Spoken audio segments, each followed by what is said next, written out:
I'm Nisham, and this is World's Creative Identities. At each episode, I speak with someone who's either great at creatively expressing themselves or also at helping others' worlds come to life through words, shapes, and colors. My not so secret goal is to get to meet amazing people who will share and help spread the love of human nature. Journalists, biography writers, designers, documentary makers, or in this case, an expert in negotiation and mediation with over 35 years of experience. Today, as you can see it, I am very excited to chat with Susan Coleman. I discovered her on Spotify as I was searching for a podcast in a specific theme, and hers was named after that theme, the Peace Building Podcast, From Conflict to Common Ground. It is an absolute goldmine of interviews with incredible peace builders from around the globe, most of which she has collaborated with. Susan worked from war zones to boardrooms, teaching people negotiation skills, mediation, conflict, and supporting clients in collaborative change initiatives through facilitation and coaching. She has worked with tens of thousands of people in 34 countries on just about every continent and with hundreds of organizations, governments, teams, and individuals. I've also heard her describe herself as part capitalist because she loves creativity, innovation, and entrepreneurship, part socialist because she believes in bringing care where it is needed, and part rogue goddess because she believes in a world beyond domination. I think I've said enough for the beginning. So, hello, Susan, and thank you so much for being with me here today. Hi, Nisha. Thank you for having me. It's really a pleasure and an honor to always to speak. And thanks. Yeah, thanks. Well, the honor is ours, I think, because I can't believe everything that must be in your brain and in your heart, because all the personal experience you had on the field, all the experience you developed through working with people, through having such great colleagues, I guess, also in your network, and all the interviews you did. So, 1 hour is not nearly going to be enough, but I am so happy to have these minutes with you. Can you maybe, to get started, give us a little definition on peace building and what it means to be a peace builder? Wow. Well, I will say about that my podcast, which I have a bit of a heavy heart at the moment because I haven't done an episode for a while because I'm working on a book, and as a solopreneur, which I've been for most of my career. Um, it's hard to do everything at once. And so, but I'm really anxious to get back to my podcast. What happened with the podcast is I had been doing large group facilitation for a long time. And you see many of those interviews on the podcast about methods to build common ground. And in the course of doing that, it became really clear to me that the most impactful peace building intervention we could do on the planet was to really get gender right, to really have gender equality. It's a big move because patriarchy, if you don't mind that word, has been with us for a long time. That's a term that I don't use anti-men at all. It's a term, a social structure that's really based on a dominance. And I'm really interested, I guess, when you say what's in my heart, to be honest, and don't like being a downer, but some sadness is in my heart, some sadness and real compassion for who we are as humans, and how amazing we are, and how we are really at an early stage of our development. I think, according to some specialists that are beyond my pay grade. But how much the obstacles that we're facing right now are scary. But also in that, I'm also excited because I think, like everybody who's in the field of mediation and conflict resolution, that crisis is opportunity. That sounds cliched, but I think it's true. I think we really are looking at a possibility of birthing a new era that is beyond that dominator model and is much more based on one that's about partnership. Yeah. So, creating a world where there is more partnership than domination. Can we say that this is peace building? I think peace building, yes, absolutely. And I think that for me, my focus on peace building is about process, because negotiation itself or conflict communication Mhm. carries the essence of what we can do at the individual level, the community level, and the global level. And also because my audience right now has been more, I've been aiming my words towards women more. Well, I have a lot of male followers and a lot of Mhm. men. Men have been some of my very best supporters. My partner is one of my very best supporters, and he's a guy. Yeah. um, um, but is that I think that women as a group, Mhm. that we're no angels, but we have the capacity. We have been the largest untapped resource really on the planet, and I think we are more collaborative as a in our DNA, and I think we have the capacity to be the collaborative leadership force that Mhm. the planet is really needing right now. But that's going to require us. It's not like we don't already have so much on our plate. Women have so much on our, but we also have the ability to really step it up and say, Mhm. okay, we actually are going to start saying no to violence at this point. We're not interested in this as a planetary measure anymore. There's too much of it. It's threatening all of us, and no. So no in our homes, no in our communities, Mhm. no on the global stage. And we need more women at the peace tables, because the research is really clear that when you have women at the negotiating table, we have much stronger and more durable Mhm. outcomes. Yes, and I've heard you in some of your interviews recognizing that in schools or therapy sessions, and there are more women usually. It's like because I did a coaching school to become a coach, and I think 70 or 80% was women in the class. I was listening to my favorite of your episodes was with Thomas Hübl. I don't Mhm. know how to say his name, maybe, People, yeah, but like that, and you were saying, wow, mostly women come to your sessions about collective trauma and healing it. So I guess there is something happening naturally also in women wanting to go towards these deeper empathy, deeper understanding, deeper communication spaces, right?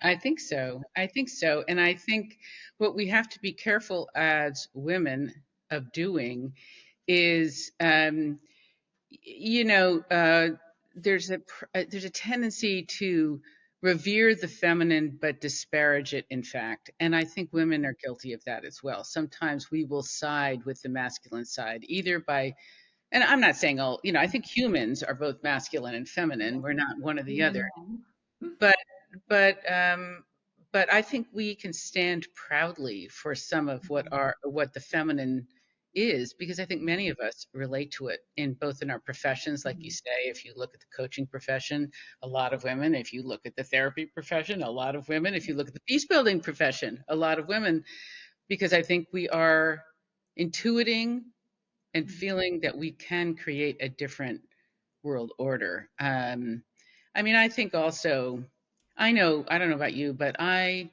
am so tired of being divided by race and color. Mhm. And I think a lot of women around the planet, we know how much we have in common. I mean, yes, we are from different tribes, but at the end of the day, I think we all have a Mhm. very good sense of what it means to be female on the planet, and are able to transcend Mhm. race and color, because it's so often used in a more dominant Mhm. system to divide people. Yes, exactly. And I think, not to be too cliche, but I think there is a part of us that is connected to nurturing Mhm. instinctively. And nurturing, I think, means embracing abundance, embracing diversity, wanting to celebrate it. I mean, and I think that all the dominance comes from controlling rather than nurturing. Controlling means like closing, and there's little space to grow.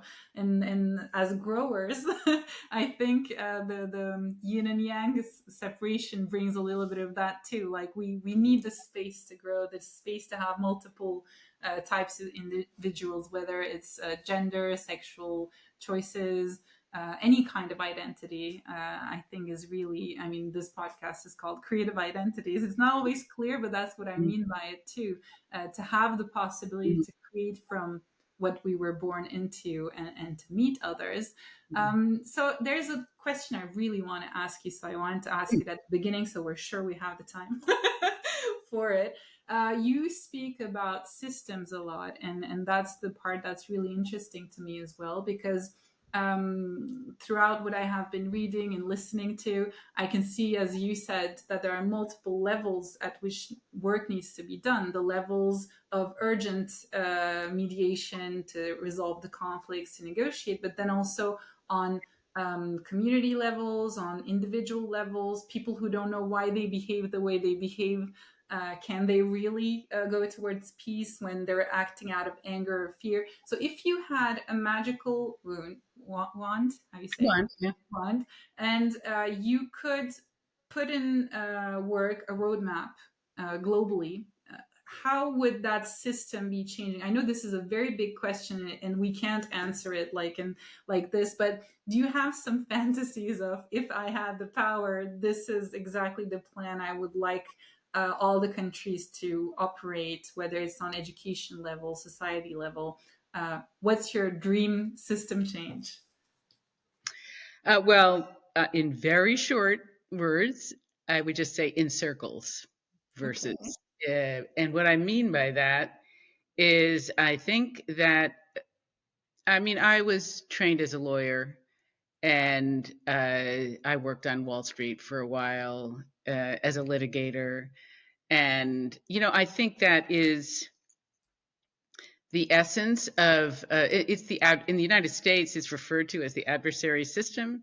It's very win-lose, Mm-hmm. uh, and it has its place. I mean, I think that legal structures are better than just simple power structures. Rules, having a rules-based system is not a bad idea. But I think it also, and I think this differs around the world, and my country is highly individualistic and highly litigious, and we've sort of exported that in a lot of places around the world. And I think as an American woman, I am proud to try and counter that, Mm-hmm. because I don't think it's necessarily what American women would do. I think it's what my country has done. But so systemically, uh, I have had some amazing experiences where, and I feel very confident, honestly, that if you gave me a group of conflicting, very diverse Mm-hmm. people, and you gave me the time and the right space, I could bring that group together and have them move to a place where they're coming up with creative outcomes collaboratively.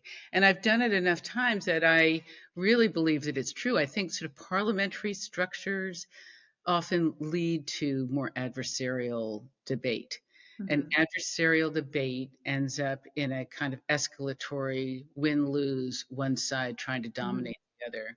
So I think the more we bring human beings into circles, set up some really good guidelines, simple guidelines for how we communicate with each other, I think we're really good at self organizing. We're really good at I've used open space a lot in my practice. Open space technology is a kind of process that I think so much as embodies what is needed. And it's been all over the world with great success. I've never not seen it work. Mm-hmm. Can Um, you define for our audiences a little bit what you mean by open space technology? yeah, it's a very simple process that was. I mean, I don't think he would say it was founded by Harrison Owen, but most of us say it was founded by Harrison Owen.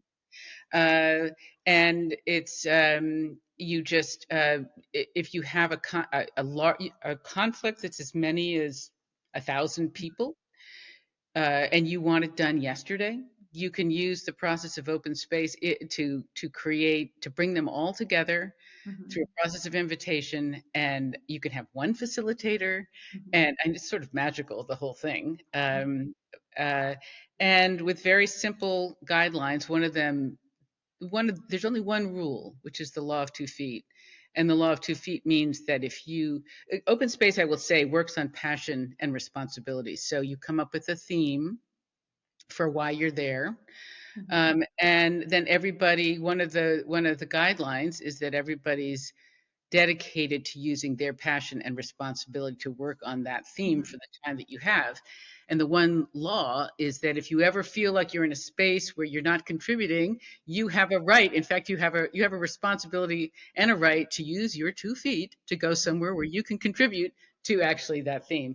Mhm. So it gets rid of the control freaks. Like I've done some open spaces where, there were organizational systems where there was somebody that was really trying to dominate Mhm. and in just very destructive ways.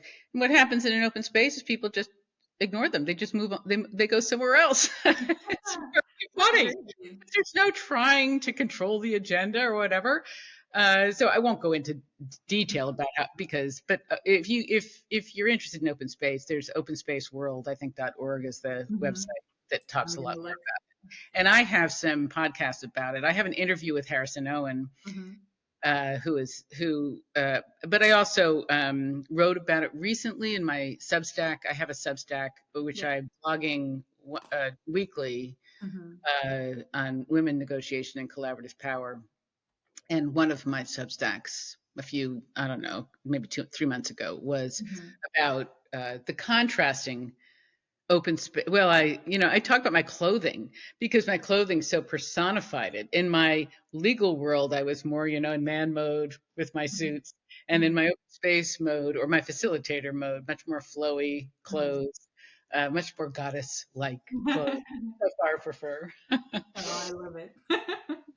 That's great. And so you say that if you could have that magical power, you would create more of those circles everywhere on the world. Like, could we say that? Because I believe deeply that everyone would benefit from even frequently every year having moments where they go meet different people, where they are put in spaces where they're going to be surprised by values, lifestyles, and like keep opening that, keep being exposed to different thoughts and things like. Do you feel like this is something the world is progressing towards? Like, do you feel like there's more support and openness towards these types of things, or do you feel like there are still people maybe blocking the development of these things? Both. I think both are true. I think that there are many of us. I was just looking on at Theory U. God, that guy at MIT. Now his name is it's escaping me at the moment, but he posted some beautiful circles happening. And this is around climate, but people from all over the world coming Mhm. together in a circle. And I don't know exactly what that process was, Mhm. but I can imagine I've facilitated enough processes to know that like I said, you really can set up some very simple guidelines, and human beings we're quite good at self-organizing if we set Mhm. up the right structure container for us to do it. So there's that. But then, of course, I've had, in my life as an organization development consultant, many leaders, managers, the top-down kind, they don't want to do a process that they don't know Mhm. the outcome of. They don't want to do something that they can't control. Exactly. And I find that kind of upset. It's upsetting, and it's because I am at the end of the day, I yeah, I'm not a socialist. I'm not a capitalist. I'm neither of those. Mhm. I like the rogue goddess thing, but I really think that a world where people have a say over the decisions that affect Mhm. them, so that's democracy, Yeah. a deeper democracy. Like I found myself the other day listening to the four or the three top AI Mhm. dudes, and they are dudes, and talking about how AI will save us all. Well, who said? And so what they're doing is they're scraping everybody's data. They're Mhm. ripping everybody off, all the copyright all over the world. They're just ripping it off because they've decided that this is what's going to save the world. Well, I don't know. I just don't really think that's how I want decision making to go. I think you Yeah. get humans in a room, you put us in a circle, you give us a complex question, we will come up with solutions that Mhm. really work for the majority of us in the room that are Yeah. creative and life enhancing.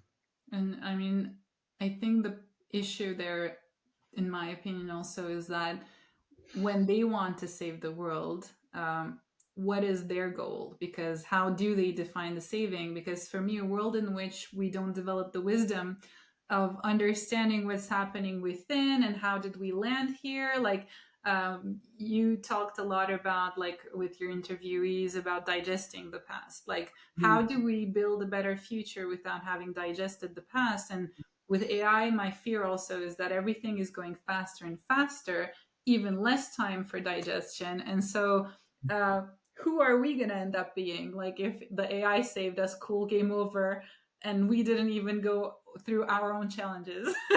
Like, what is that world? But you were talking about dominators, and I'm curious also because as someone who works with people on their limiting programs and how they became who they are, I also find it very important to work with kids and parents to understand who they're becoming, because I don't know if you're familiar with Ayurveda, but it's a Mhm. tool that helps me I'm often very with pitta.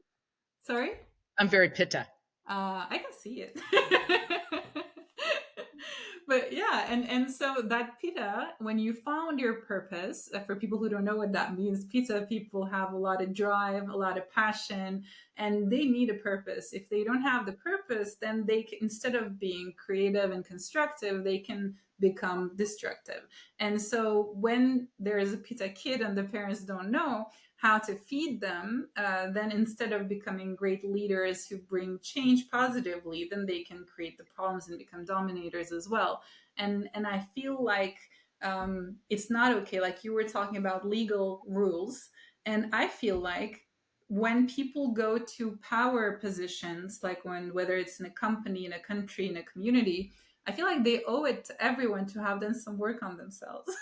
So is it too controlling of me to wish this? I don't know. How do you feel about that? Like, I feel like in today's world, and as climate change is accelerating some of the importance of change, I Mhm. feel like we are owed to know that some of the people don't risk pushing on red buttons because they have mama issues, like that they haven't had a chance on working on. How do you feel about that? Like, how can we do some work to prevent these dominators to keep being produced? It's a really, I think it's a great question and a really important one. I mean, right now in my country, it's no surprise to the whole world, I'm sure, not that Mhm. everyone's paying attention to the United States, but, we're dealing with Donald Trump, and Yeah. he's taken a lot of oxygen out of everything.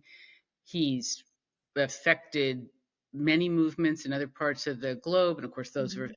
there's a whole global culture of people that would like concentration of power to be at the top. Mhm.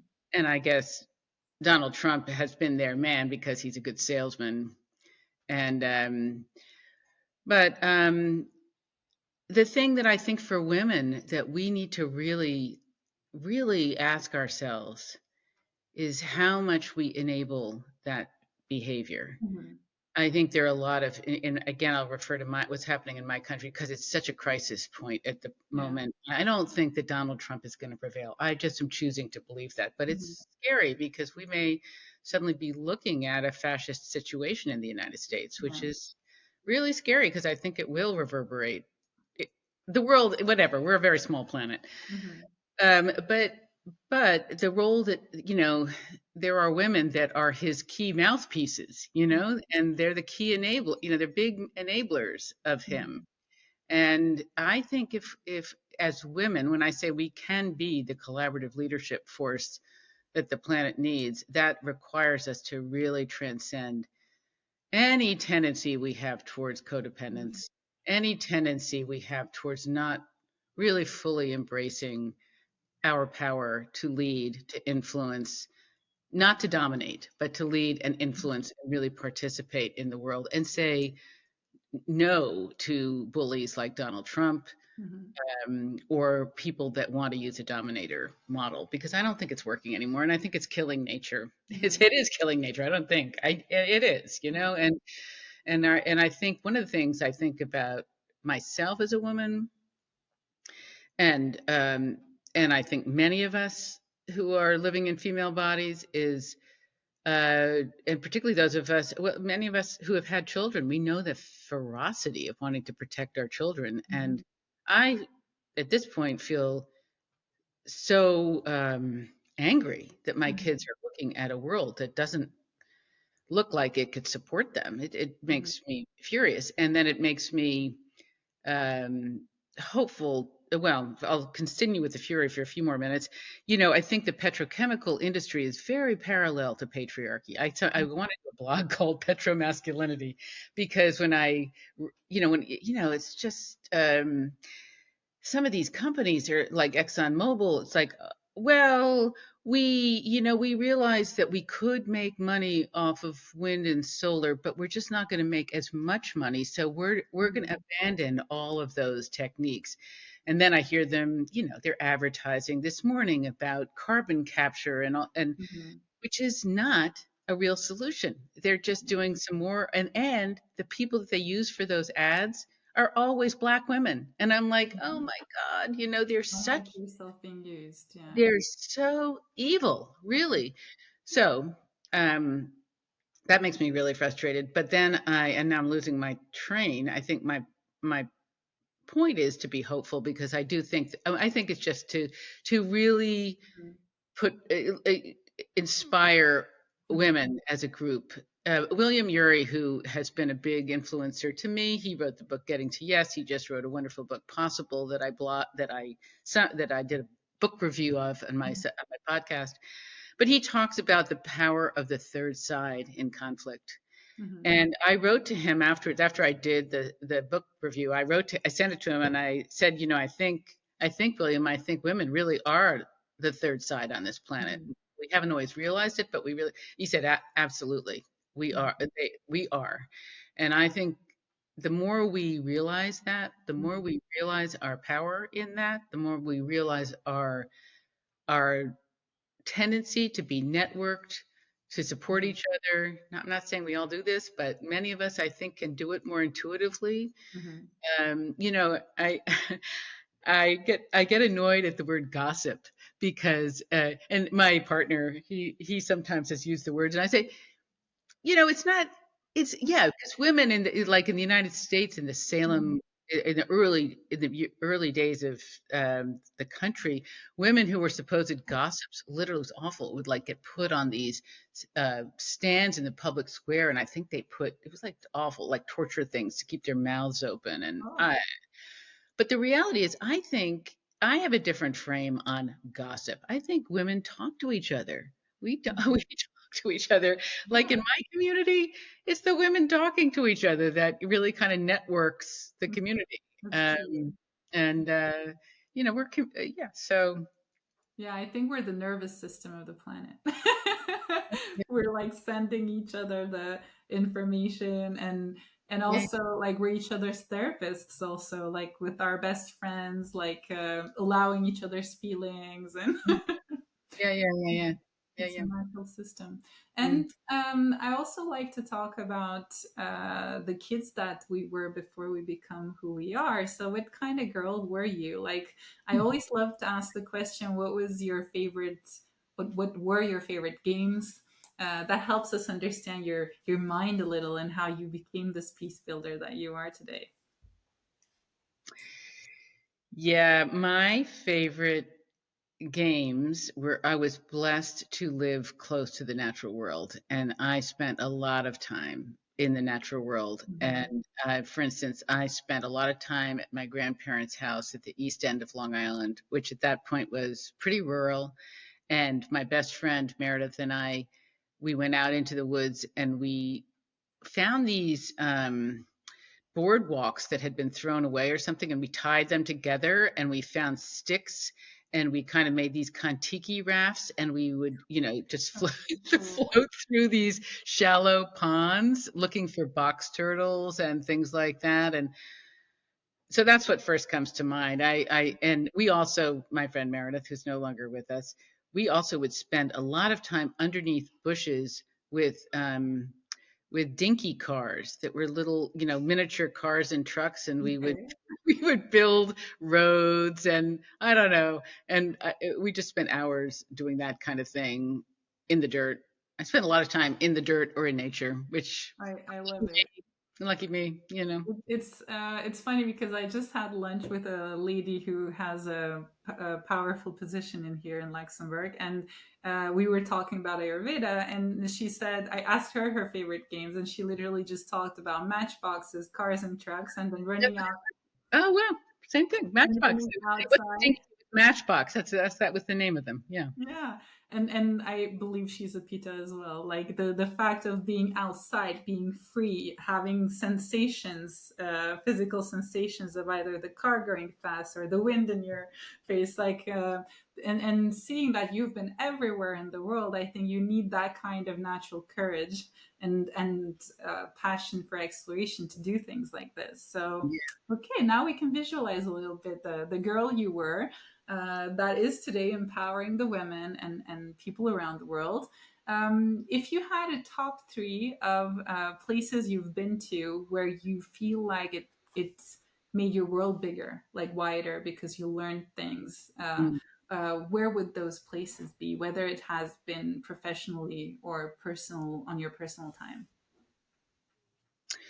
Well, two of them came to my mind right away. The first was the the war zones that I've been in. Mhm. One in South Sudan. I mean, I think I've been to Juba a number of times with UN's peacekeeping and to other peacekeeping missions. But arriving there and just seeing this memory of this young girl, very thin, sitting on top of a mound of plastic water bottles. I don't know, that Mhm. scene just kind of got seared into my memory. I mean, I could talk a lot about those peacekeeping missions, but that's one space that, traveling to those places, going to Afghanistan was, Mhm. put in that same category. I was so sad because we did such great work with the women leaders in Afghanistan, and then Donald Trump got elected, and the whole thing, we were going to go back, and the whole thing got shut down. Yeah, that is so unforgivable. Like the hard work people are doing, and yeah. Yeah. So that's one. Another one is uh, I was also blessed to go when I was a kid, when I was 6 or 7, to no, I guess I was older when this happened, to go out to this ranch in Wyoming, and I got given, at that time the world was much freer too, way less litigious, and they just gave me my own horse, and I just went off and rode all around those mountains there was like 8,000 feet, and I can't translate that to meters quickly, but just beautiful terrain. And I actually, speaking of peace building, I was really into that song Woodstock that was written by Joni Mitchell. I came upon a child of God who was walking across the road, and I asked him where he's going. This he told me. It makes me sort of choke up to think about it, but I would sing that song all the time, which is so much about peace building, Mhm. really. So that's a place, and then you asked for three, three It places, three places that have really made your world bigger for you, made but two my are world bigger. fine too. If you don't want to keep thinking, like two Well, is great too. those, I guess those are, I could make those into three, but being by myself on a Mhm. horse and having a relationship with a horse in the wild, which I don't think really people often are allowed to do anymore, Yeah, it's so magical. and then having the courage, which I'm really grateful to myself for having the courage to go to war zones. I mean, to be fair, I do have UN security when I do that, so it's Mhm. not like going off on my own. Of course, but it's more danger than anyone has known living in cities, I think. So Right, right. even if you're protected, you never know Yeah. what might happen. I'm also curious to hear about the process of how that goes because I have two jobs and both start with briefs. Like I work in communications and coaching, Both and start with, oh, would you say both start with what? with a brief with Oh, there's a need somewhere and I receive a brief and then I have to I build a see. methodology about it. Like how does it start for you? If we take the first example you said in Afghanistan, like so let's say you're going about your life and then how does the project come into your life and what happens until you go there? Like what's the preparation phase? Who's coming to tell you there's something for you, Susan? Come help us. Can you tell us a bit about that? Yeah, I mean, mostly that's been word of mouth at this point because I've Hmm. been around for 35 years. People reach out, client systems reach out to me and ask me to do a piece of work, and then I think that so much of it is about the pre-work, getting things ready. Hmm. I tend to send out a letter to everybody. I do a needs assessment. Hmm. One of the things that I find so useful to do with systems in conflict Hmm. is to have people answer questionnaires, and then I condense what I'm hearing, and then when Hmm. I'm with them, I reflect And that back. who's the client? Like, if you can give us one tangible example, like who was the client? What was the piece of work they needed specifically you to jump in? If we can give a story so people can imagine it in their heads. Uh, well, I guess since I mentioned the Afghanistan Hmm. one, that was UN Women, and they were wanting to do. They did a leadership training for. They did. It was multiple interventions. Hmm. We were first in Tajikistan for I forget how long we were, a week, 10 days. And then we were in Afghanistan again subsequently. So we were doing, and there were a bunch of us that were involved, consultants, and I was the one that was specifically focusing on negotiation skills and Hmm. collaborative negotiation skills. Uh, what's great about that lens is just that you really can get to the detail. People learn so much about what their instincts are and what their strengths are when they are doing negotiation simulations. That also happens when I'm doing like live interventions because that's other things that I've done. Hmm. But but yeah, people really see where they are, what they're doing well, and how they could grow, Hmm. and how that connects to building a more collaborative world because it shows up in how we actually Hmm. negotiate. And the women you train in those countries where you go are supposed to become the local peace builders there, or is it No, simply women those who in that case, those were the senior leaders in the Afghan government, women okay, leaders. okay, That's what that okay. was. It Yeah, was really the local leaders. Okay, yeah. wow. And And then I mean, I've done both kind of two things. Training. I've done a lot of training, but I tend to, when I train, I tend to also work live conflict in the system because I tend to train inside an organizational mhm, system.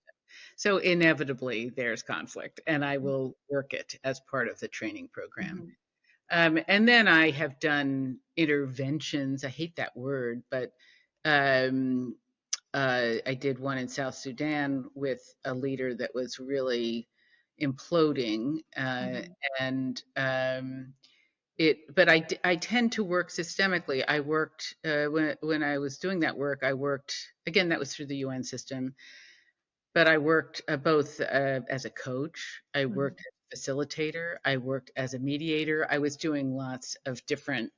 But what do you mean by imploding? Like, was he having a He hard was time because of the system and he needed support, or was he the issue? he was the issue. He was getting huge pushback from all over the place, and the system was trying to figure out what to do about it. So the peace builder really has to be like a global strategist. Like you have to understand what he's doing, in what system he's functioning, what's the context, and be able to put it all together to help the person navigate to a better behavior, kind of, right? Yeah, and of course, as a mediator, I mean, I often don't use the word mediator. Sometimes I Mhm. just use the word facilitator. But as that kind of an intervener, I'm not imposing an outcome on Of course. anybody ever. Hmm. Ever. Uh, I'm facilitating I'm building awareness in the system, Hmm. and I am helping the system figure out the how to move Yeah. forward. And in this case, with that guy, he left, which I'm not surprised that he Mhm. left. But I didn't do that. Uh, it's tricky. It's tricky because I'm not trying to be the decision maker. Yeah, of course. Um, Of course, but at the very beginning, you were talking about how there are dominating figures who don't want things they can't control, outcomes they can't control. And that happens often in coaching. If the leaders don't let themselves be coached, but they allow the teams being coached, often the teams will leave because the system is not allowing them to apply their forces, their strengths, and potential. So I'm not surprised that sometimes people can leave. I've also read that you worked for NASA. Can you tell us a little bit about that? Because in our minds, I'm sure it's the most famous name, the UN and NASA, in everything you're talking about. yeah, There yeah. are things we That's can kind of really imagine. fun. I've worked for them for gosh, I think now maybe 25. I don't know. It's a lot of years now. I haven't gone back to count, but and also it's that has been a training thing, and it started and it still is. It's international negotiations, but Okay. it's really because so many of well, initially, when I started doing that work, I was working with just NASA, so just U.S. government officials, Mhm. and I will take some of the credit, although I don't. I'm sure it was many of us who, but I was saying like, hey, if you want to know how to deal with culture and difference and negotiate together effectively, let's get them into the room. And so I don't know how that happened, but I know I said it many times. And Yeah. sure enough, they started doing those trainings with their space partners. And now it tends to be Japanese is always there, ESA is always there, the European Space Agency, the Canadians, the Mhm. Australians. There were Russians at one point. I've never seen any Chinese in the room, unfortunately. And there are no more Russians in the room. Mhm. So, but those things change over time. But what's cool about it is I like looking up and seeing the International Space Station, which all of us can see going around Mhm. our planet, and knowing that part of what's gone on there I mean, I didn't work with astronauts, but I worked with all the people. I work with Mhm. all the You people put them up there. they're supporting the astronauts, and Yeah. that those people have been supported in that effort of really working together cooperatively and creatively. I'm really curious about this topic because in Luxembourg we have 3 to 4 official languages. The population is more foreigners than locals, and it's continuing to evolve every day. When you mean intercultural skills, what are those skills? Like, do you need to study every culture to understand how to communicate with a Swedish person versus a Chinese one? Or is there like muscles to develop that are common to being able to listen to differences? Like, how would you explain to us how someone becomes better at communicating interculturally? Well, yeah, maybe I'll come back to the word dominant versus partnership, because if you're in a win-lose kind of Mm-hmm. modality, or you're in a like, okay, our culture is going to be dominant here, Okay. then you're imposing a certain assumptions about how things should go, Mm-hmm. how you should twist the bolts on a spacecraft. Oh, you do it this way. No, you don't. Versus really paying attention or having an awareness that human beings, we have different ways of dealing with life's challenges Mm-hmm. that are based on culture. And there isn't really a right or wrong. There is Mm-hmm. just difference. And so if somebody has an intercultural worldview, they understand that they are a cultural being. We all are cultural beings, and we are limited in our lens, by how we've been acculturated. But I will also say that I will use Emma Watson, who said, patriarchy is the largest superpower on the planet, which I think of as the largest culture. Mhm. There's a lot of assumptions about who is dominant over Yeah. who, and who has more intelligence over who, and who is more godlike than who. Mhm. And that's one of the shifts that I hope really is occurring. And I think it is occurring. I think so many Yeah. women and men alike are trying to throw off that cultural assumption so that we can show up with our maximum creativity together. But that's a cultural phenomenon because there are a set of assumptions about life Mhm. that are affecting what we do, how we proceed, who we think is a leader, who we think negotiates, Exactly. who doesn't negotiate, who we should listen to, who we shouldn't listen to. Yeah, It, and yeah. I think in what you're saying, the notion of awareness is really interesting too, because even ourselves often we don't realize which parts of our behavior might be cultural or is it just me. Because I have a very close friend; she's an amazing woman. But I often observe, I'm Turkish and she is as well, and she will be listening to this, I think. But she often, when she speaks in other languages, comes off as a bit brutal. And she sometimes sends me her emails, and I'm her softener. I read her emails, and I'm like, okay, what you're trying to say is this thing, and you don't need this way of saying it. So here we go. But the issue is, I can't, of course, be there all the time. She's really smart, and everyone knows they need her. But that is totally cultural, I think, because the sentences, when I translate them literally into Turkish, they don't sound as they would sound in French. Hmm. And people around her, because the dominant culture is French, they will not realize that this is not just her character. This is the way you build a sentence in Turkish. And Hmm. so I think there must be a lot of people suffering from those things without even knowing it's cultural. Hmm. Yeah. Um, yeah, so there's no Yes, I question think about I it. think the first thing is awareness. Is Yeah. what do they say? The fish is the last one to know that it's swimming in water. To just So know that we have a lot of cultural influences. I mean, this whole thing of fake news, Nishem, I sometimes think it's been going on for as long as thousands of years. People have been trying to control the narrative. mhm. Um, but um, but that affects so many assumptions that we have about life, Yeah.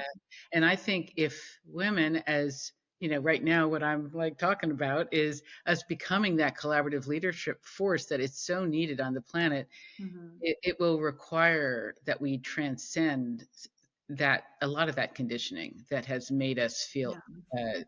like the second class, Mhm. third class, or whatever citizens on the And how planet. do you suggest, like, if a woman, randomly said, wanted to become a peace builder, like, what are the steps today to study it, to find your place in that community? Like, what would you advise someone who's interested in this? Hmm. Well, I do have, people reach out to me a lot to ask me that question. And of course, there are so many ways Mhm. to be a quote unquote peace builder. Mhm. I loved what Dr. Scylla Elworthy just wrote the other day. I posted it on my Substack. It's how, I think the title of that post was How Women Can Stop Wars. Uh, Mhm. I recommend you read that. I Mhm. thought she did a really, with my Substack, I'm trying to keep all those posts Mhm.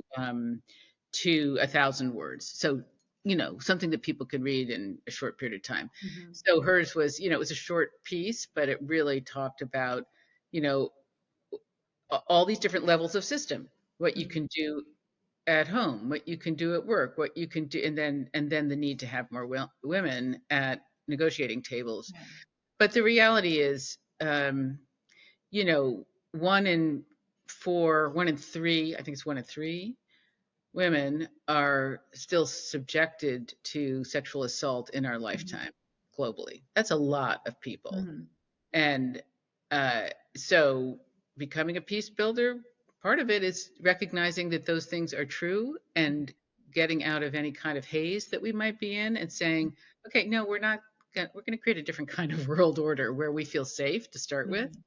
And so there's that kind of peace building. There's learning the skill, which is one of the things I'm trying to do, is really teach people the skill of collaborative Mm-hmm. negotiation, which I think, which is also includes also understanding negotiation in general, adversarial negotiation, competitive negotiation, but not being scared of it, Mm-hmm. not being fluent in it, because the more we're fluent in it, Mm-hmm. it is the core leadership skill, and um, that it is the core skill that is needed to build peace on the planet. Mm-hmm. And I think the more that we, as the third side, as William Ury would say, get those skills, the more we are going to shift culture and create a different kind of Mm-hmm. world order, a new era. I think that if there's any positive to the climate crisis, it's that it's going to push all of us into some real urgent shifts Mm-hmm. about how we have been doing things, if we're gonna survive. And I think we are gonna survive, and I think we're gonna survive in a new way. I think we're gonna unfortunately be a bit hotter for quite a while, but and we're gonna see some destruction. We already are, but I think but but we're all gonna grow and hopefully change for the better. Oh, that's what we need to hear and to think. I had heard this expression "stubborn optimist." That it was Christiana Figueres, I think, who was using it, and I really loved it because often optimists can be mocked in the current world, saying that you don't see how everything's going badly, and well, yeah, it takes courage and energy to protect that optimism. And I'm curious, how do you protect your own optimism? Like, how do you feed yourself with positive psychology? Because we are Mhm. surrounded by the fake news, by Mhm. all types of negativity. Um, Mm. how do you protect and nurture that in yourself? Well, I will say one thing I do is to stay close to what makes me angry. Okay. Um, because I think that people getting better about dealing with, and I don't mean that toxic anger that can fly Mm-hmm. around the planet, particularly, yeah. Anyway, I don't mean that kind of anger, but I think women getting more connected, and I'll stay focused on to what makes us angry, being able to speak to it, being able to make it move us in positive directions. I think the more that happens, I think it will give us the courage to say, what patriarchy has created. This is not my words, but Mm-hmm. more theoreticians' words. Violence in men, and silence in women. Very simply put, I think the more that women are speaking up, able to get angry, getting good at negotiating and leading. Mm-hmm. And again, I'm not saying that men are not good at these things. They are, but there's been a little bit of too much deference and oppression Mm-hmm. of us as a gender. And yeah, so I'm hoping that we are able to really transcend that and liven things up. But it's really cool what you're saying because it's making good use of anger because Yeah. there are emotions. I mean, all emotions are there for change because they're informing us of something, and a lot of people I see are just eaten up by anger, but because they don't do anything about it, they just live in it, and it makes them sick and it spreads. and, dep- But it and depressed. Yeah. yeah, and instead of that, like I come from a very conflictual country as well. In Turkey, we have all kinds of divide also, and all Yeah. kinds of beautiful people too. Yeah. But there are a lot of people who are just listening to the news and just being like fed with all the fears and also the belief that they don't have power. So they just powerlessly suck in the anger. But in coaching, we're taught that anger is about respect. What is being disrespected and how can we change it? And I love that you found your purpose in empowering women and changing things for them. But it was I don't have nearly your experience in these topics. And as someone who was discovering peace building, negotiation was not the first word that was coming to my mind, because I don't know if it was about me also, like a lot of women, having been put in a more softer area where it's safe for everyone to live Mhm. in just acceptance and Mhm. forgiveness. And Mhm. I felt like I was better at these things. But negotiation, I guess, comes with respecting your own rights and changing those things. Like, how do you feel? What do you observe? Like, are women you try to teach negotiation, do what kinds of blocks do they have before they get to allow themselves to just stand high and negotiate? Like, what are those steps? Can you tell us a bit? Yeah. I think a very fundamental one is, what do you want? Hmm. And that's a simple question. What do I want? I ask myself that question every day. And I think I'm pretty good at answering it. But um, I think it's important for people who have been deferential, if you have been, or you have been really used to taking care of others, or putting yourself second, or whatever. And you may choose to do that, but to really get clear about what you want, what you desire, what your vision is, um, and then, and you may not, like I say, you may not decide that that's how Hmm. what you're going to negotiate for, but simply getting very clear about what you Hmm. want. Um, and I just wanted to back up on something you said in terms of my mission. My mission, yes, is to empower women through negotiation, through collaborative negotiation. And I want to continue.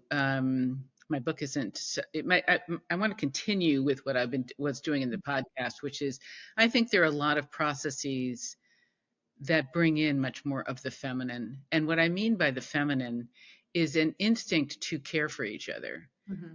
I don't think it's about all women do that. I just think it's Hmm. an instinct to be caring for each other, that is so needed on the planet. And also, there are processes that really allow that to happen much more. Hmm. Like, I think we can be each other's medicines. I think we Yeah. can really come up with good solutions together that are creative and fun, Hmm. much more fun. I mean, sometimes I think, oh my God, we could have so much fun on this planet. I mean, if we allowed ourselves, so much fun and pleasure. And it doesn't all have to be about production. It doesn't have to be all about making more money all the time. Uh, Gosh, I liked Gloria. I heard her say, Gloria Steinem say a little while ago. She said, "I think somebody needs to go to Harvard Business School and tell them that it's not all about money all the time." Yes, please. Yeah, Yeah. it's. I also found that fun and like positive emotions can sometimes be shortcuts too, because throughout years of coaching, now I developed a method about analyzing what people love, but like everything they have ever loved, to see where things cross and where their strengths are, where they want to go, where their values and meanings are. And sometimes I realize that even some healing happens where it would have been much more tough to go into trauma sessions, and because I do both sometimes when it's needed. But doing it collectively has been so fun too. And I've seen people who wouldn't have become friends because they were vibing on similar things they love. Suddenly, they didn't need to go through those differences because they were already meeting in a place of combined love. But yeah, it's and so maybe if you have a few more minutes, what's the book about? The book you're writing right now. That, yes, yeah, thanks. The book is called Women, Negotiation, and Collaborative Power: New Earth, New World. It is it's sort of well, it does a lot of different things, but it covers the basics of negotiation, dealing with anger, dealing with trauma, Hmm. all the fundamentals for what collaboration looks like, using our bodies, Hmm. money. It covers a lot of different Very topics I holistic. think that are relevant. Um, And it also, I use my own story throughout and other women's stories. About in my own personal case, I think because I grew up I grew up basically in the middle of Wall Street, so I kind of grew up in the middle of like a real patriarchal worldview, and A I dear subject. right up close to the source. And I have had to do a lot of like sort of re-educating myself and reconditioning myself. And so I use myself, using self as instrument, my story with my growing up years, my marriage, my professional life. My professional life has really been one of like finding ways and processes that are sort of post patriarchal. And I talk about those in the book. And yeah, so I'm at the moment, I've gotten three-quarters of it written, and I'm now, talking to different publishers. Mhm. And then I want to write the last quarter in collaboration with the publisher, because, of course, people have different views about what should be emphasized or de-emphasized. But it's one of the things that I'm enjoying is that I've found that I really do like to write. And so I do, if you're interested in anything you've been hearing, please check out my Substack. If I anybody already subscribed, and I invite everyone to do so. do that for free. One of the things I like about Substack is you can do it for free, or you can, Mhm. you can absolutely pay me too. I really, really welcome that too. But you can Mhm. subscribe for free, and Mhm. the posts are weekly. And I'm trying to capture a piece of what I'm doing in the book each time, but Mhm. something, just a short piece that you can digest about Mhm. this. With invitations to reflect on some topics that hopefully would be helpful to you in your life and Mhm. all of our lives in evolution. Yeah. So Well, that's the that book. is a great gift. Mm. You're writing. Hmm. And hopefully soon I'm going to be podcasting again, which, as I said, I miss doing that for the same reason that you liked. It's really an amazing Hmm. way. I mean, what I did with the podcast before is it was processes to build common ground. It will still be that, but I Hmm. really am going to emphasize what I mean by the feminine. What Hmm. does it mean to bring the feminine into systems? What does it mean to empower women? What does it mean to bring, have different kinds of feminine processes? Hmm. Uh, what are we talking about here? What does it mean to create systems where more women are at the peace table? Those I really want to look at women in all, or the feminine coming into all systems, Hmm. because those are the building blocks of the world that we're creating. I know that a lot of things are crumbling in our world, Hmm. and it's a very dicey time. It's scary for a lot of people. And I think I have kids. I love my kids more than, and I know that they and many of us are interested in Hmm. building a new era and a new world order. And that takes with like, okay, so what are we going to create here? What are Hmm. we going to do now as we're transforming and trying to create something that works for everybody, a world that works for everybody? That's Yeah. really what I'd like to see. And in one of your, it was you had two guests in that episode. I don't remember their names, but they were talking about patriarch dominance versus collaboration partnership models, and you said that it has been observed that when women have more power, men are more free to express their feminine sides as well. And so everything you're working on currently, as you said, is for the greater good. It's not just for, because I coach a lot of men also, and I often find that even though they are in a more privileged position in the patriarchal society, they are also um, hurting each other and themselves by trying to keep playing those roles, by not having all the emotions. I don't know if you read the book Man Enough. I don't remember.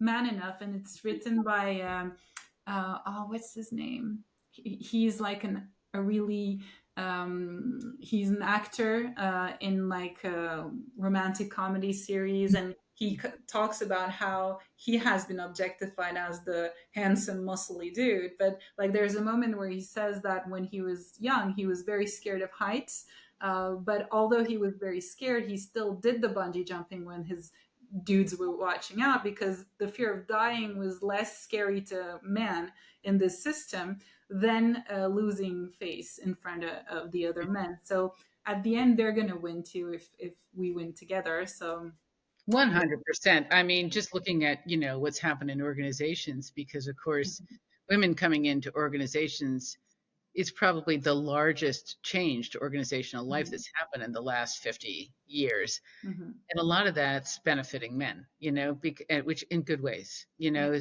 and men also want to be fathers. They want parental leave. They want, and some of the focus on gender and getting gender Mhm. right helps create those kinds of shifts. Mhm. Um, yeah, the reason I don't focus on men um, is only because I think that so many of us women, we're so good at focusing on men and taking care of Yes. men. So it's like, no, no, no, no, no. Let's not do that right now. Let's like really focus on ourselves. This is not anti-men, but this is like Exactly. women forward. Let's like That's really, not the house that's on fire. Let's focus on the house that needs the yeah, help currently. yeah, yeah. Yeah, totally, totally. So, well, I see time has just run out, but I was so happy to have this conversation with you. I can't wait to read your Substacks, hear you again on your podcast, and read your book. You are very generous. Thank you so much. And yeah, just looking forward to what's next with all your creativity. And thank you again so much for being with us. Is there any last thing you would like to say? No, just thanks for reaching out, Nishem. I really appreciate it, and I love having these conversations. And yeah, for me, in this last chapter I've been having of doing a lot of writing, sometimes it's a little isolating. I mean, I love, Mhm.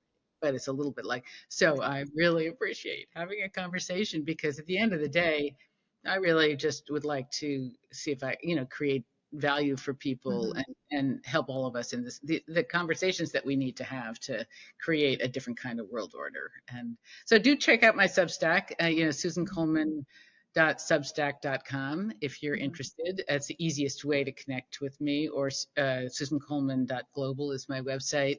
I'm on LinkedIn, and I hope you and I stay connected, and I'm sure Yeah, we will. I Yeah, hope so too. Thank you so much. thank And you. we will talk soon, I hope.